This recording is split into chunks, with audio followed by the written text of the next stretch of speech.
la maison qu'on appelle la maison Laporte. Selon les registres de la ville de Montréal, on dit qu'elle a été bâtie vers 1851, mais son apparence architecturale nous renvoie à une époque antérieure à ça.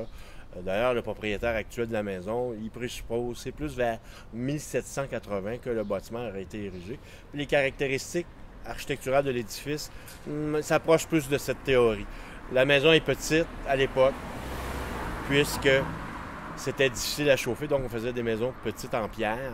Et on voit la porte, les fenêtres, c'est pas symétrique. Et aussi la toiture à deux pentes, une toiture à la canadienne. Cet édifice, on l'appelle la maison La Porte. On l'a construit pour le meunier du village, car un bon meunier, autrefois, c'est comme un bon docteur. On veut le garder. Alors, c'est comme les docteurs en région. On leur donne des petits bonbons pour qu'ils restent parmi nous. Alors ici, on avait construit la maison pour le meunier du village. Jean-Baptiste Laporte, un jour, il va avoir un enfant, Hormidas Laporte, qui va être maire de Montréal au début du 20e siècle.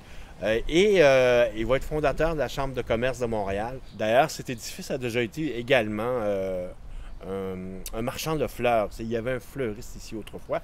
Et à l'arrière de la maison, on retrouve une verrière qui a été conservée de cette époque-là. Alors, le propriétaire actuel qui a fait l'ajout de l'adjonction de l'aile a conservé la verrière. Ça crée un espace avec beaucoup de lumière, mais que ça nous rappelle aussi la période où le bâtiment, c'était un fleuriste qui était.